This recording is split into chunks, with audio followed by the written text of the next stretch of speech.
What is up, everybody? It is Dr. Vibe here, host and producer of the award-winning Dr. Vibe show. As always, I'd like to say you're blessed, highly favored, a magnet for miracles, and a solution for someone's problem. And realize that we are the home of epic conversations, and the Dr. Vibe show is the place for epic conversations. And also, I'm a certified empowerment coach, president and CEO of Express Your Vibe Coaching and Communications. And we have a returning friend back from the Dr. Vibe show. And she's not just any returning friend. She's not even in North America. She's, and I forget what country she's from.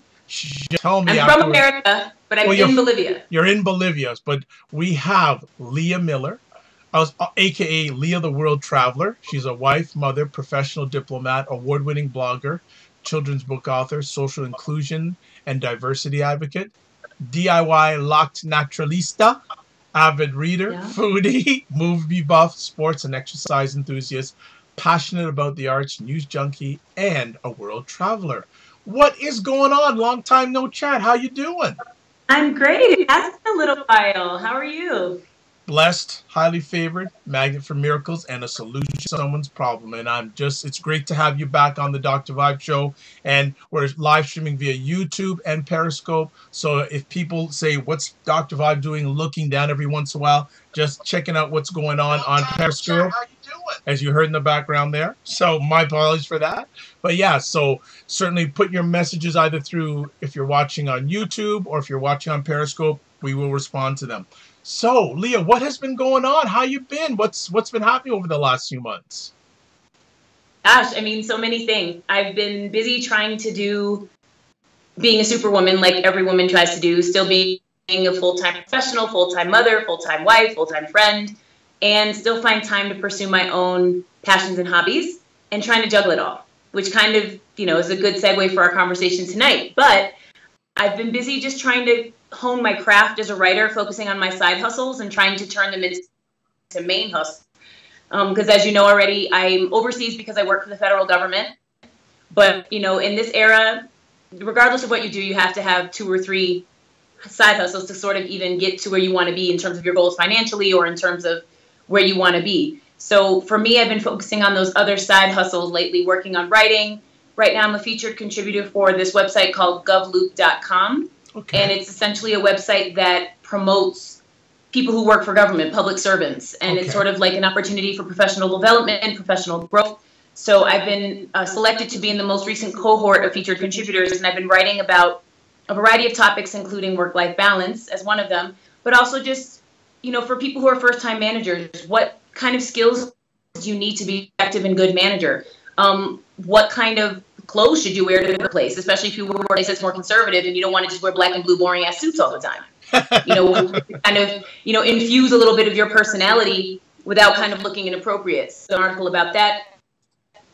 I talked about dealing with mental illness in the workplace, which is an issue that I think a lot of people don't want to address. They don't want to talk about it because it's kind of one of those things that make people uncomfortable, a little bit taboo, mostly because people are unfamiliar with it. So I'm kind of trying to shed some light on that because we should talk about it. Because the more we talk about something and get exposed to it, the less taboo it becomes. And so I've just been talking about a variety of topics. The very first article I wrote for that series was one about redoing parental leave, which also segues into our conversation tonight, and trying to find parental leave policies that are actually promoting the workforce and giving parents the opportunity to feel like they can enjoy their first year of parenting and feel like they still have job security on the other side, or knowing that they still have some sort of level of insurance coverage and some sort of salary, even if it's not 100%, but some percentage that will allow them to enjoy that time without stressing if they can pay bills. Because right now, the only thing that's available for people in the United States, for government employees specifically, is the Family Medical Leave Act, which ensures that you get at least a minimum of 6 weeks off, but you have to take those weeks off as your vacation. Wow. And if you're an employee, which typically most parents are, they're usually kind of earlier on in their career, sort of mid-career professionals, you haven't really accrued a lot of leave. So you don't really have a lot of leave to take. So you end up going in the hole, and then you're stressed about that because when you come back to the job, you owe leave. So what happens if your baby is sick? What happens if you are sick? You can't take the time you need to get better. So it's very stressful, and it seems counterproductive to me. So my first article was talking about looking at the private sector or looking at other countries that just do it better and how we can adopt those models here in the United States. So I've been busy doing that. I'm also trying to work on my next book in my children's book series, which is a book it's a series that promotes Black and brown children traveling and seeing themselves as travelers and seeing themselves as global citizens and as people who belong in the world and not just from their individual community, but seeing themselves in China, in Japan, in South Africa, in Wakanda, in Canada, anywhere. So just letting little Black and brown kids know that it's something that they can do, that it's a possibility for them.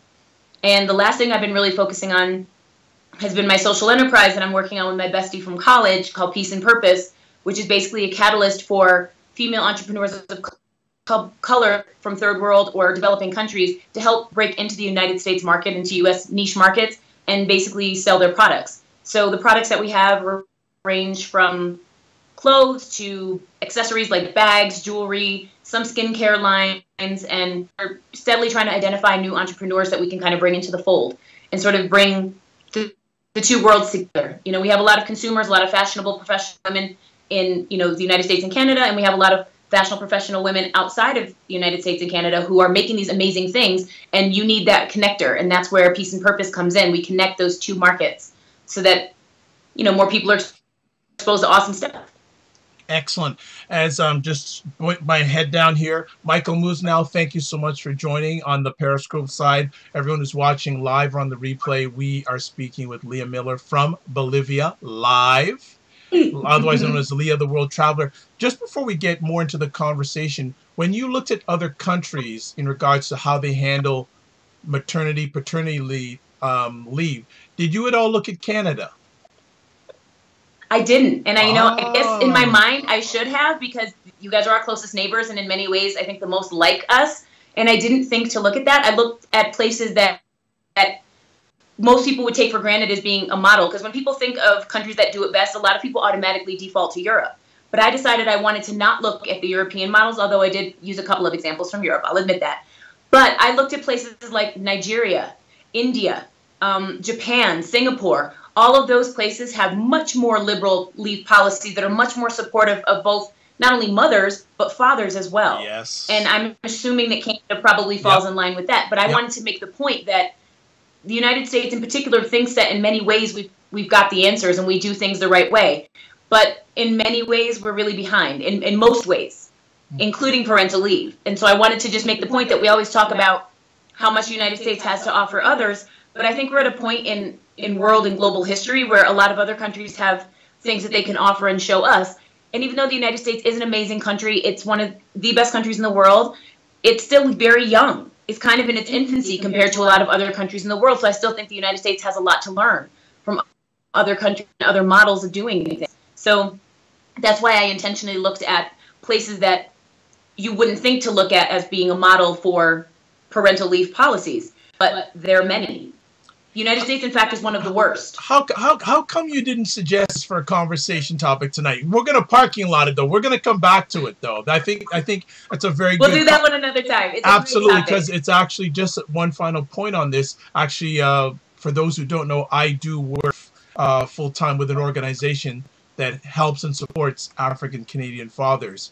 And also, I've been asked to speak at a number of different organizations in regards to fatherhood. And just the other day, one of these organizations asked me to sign a petition to increase the time fathers are allowed to leave in regards to a birth of a new child. So it's a very relevant topic, and definitely we're going to get into another conversation because it's not talked about enough.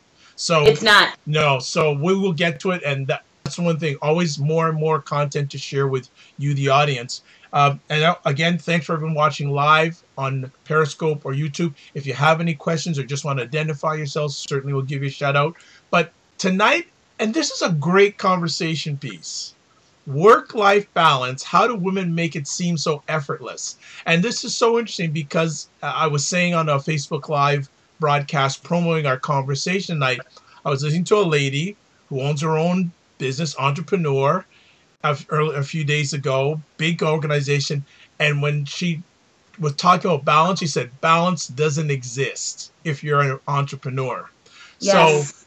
So This is, and people, please give out your questions, your comments. I think this is a very interesting conversation, can go many different ways. But why did you want to chat about this tonight? I wanted to chat about it because it's something that I struggle with and deal with every day. It's the line that I walk every day as a professional woman in a very demanding job, as a mom, as a wife, and as someone who's true to myself. I think it's something that literally I deal with on a daily basis. And I do agree with the person that you were speaking to in that it doesn't exist, especially if you're an entrepreneur, that's for sure. But I also think that it's a myth for people to say that women can have it all. I don't think it's a fair statement. I really don't think that women can have it all at the same time. My belief personally is that women can have it all, but not at the same time. So for instance, I look at everything as though it's on a pendulum. So sometimes the pendulum will swing towards the side of family. So I'm giving more time to my kids, more time to my friends, more time to my spouse. Other times, like right now for me, it's the pendulum has swung towards work. It's a very intense period right now, so I'm spending a lot of time focusing on my work, like my 9-to-5 work. What I'm hoping is after the next month, when I get towards the end of April, the pendulum will kind of swing back towards the middle where I'm kind of able to dedicate equal parts of my time to the various things that I'm involved with. But at no time, if we're being honest, can a professional who's also a parent or in a relationship be 100% in all of those various roles at the same time. It's just not possible. Unless you're independently wealthy and you have like a team of people around you who can take that weight off of you. So if you're, in a position financially where you can afford to have a nanny or afford to have a personal assistant or afford to have both of those things or more, or a housekeeper, some of those things are removed from your plate. So you may be able to dedicate more time to your work or dedicate more time to your social enterprise or whatever you want to do. But most of us don't have those things. So when you're the person who's having to do all of that, to me, it's back to the pendulum. Sometimes it swings towards work. Sometimes it swings towards side hustle. Sometimes it swings towards family. And that's just the way it goes. If you take a look at your mother's life, mm-hmm. How would you rate her on a scale of 1 to 10 when it came to work-life balance? I think it depends on the period of her life. Like, for instance, when she had 3 little kids at home, I think that was probably a more stressful period for her because she needed to be home because she had 3 little kids, but she also needed to work to support those 3 little kids that were constantly begging for food, begging for the latest clothes, begging for the latest games, wanting to do things that their friends could do, and not understanding the value of money. But later on, as we got older and a bit more independent, and I'm the oldest, and so I went to work as quickly as I could because I wanted my own money. I wanted to manage my own funds and do my own thing. The pendulum for my mom, while she was still heavily immersed at work, because she was at a point in her career where she was probably earning the top that she would be making in her career, she was still able to be present in our lives as teens because we were able to do things for ourselves that when we were younger, she had to do for us. So we were getting ourselves dressed. We could make our own food. We were able to help out with chores in the house. We were doing our own laundry, helping with the dishes. Whereas as little kids, when you're little, you can't be expected to do those types of things. Once you're past, I would say like 9, 10, 11, that's a good age to really take on some real responsibility in the house. But before then, you're doing like little things like setting the table, making up your own bed, maybe cleaning up your dolls that you were just playing with. But that's not really making a dent into the overall workload of the home, which unfortunately, at least from my point of view, still falls largely to the mother. Not that there aren't fathers and men out there that do their part, that step up, that help with the housekeeping and help with the home management piece of life.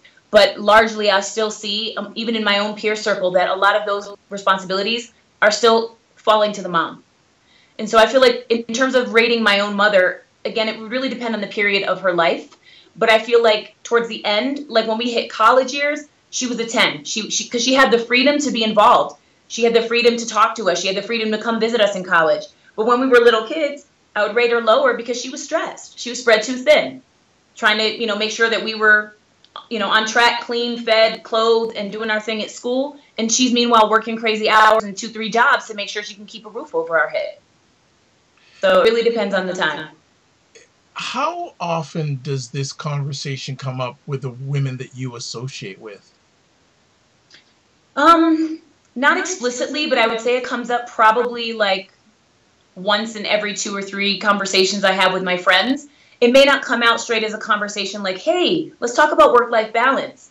But it might come up as, girl, I'm so tired. I don't have the energy to go to my child's blank.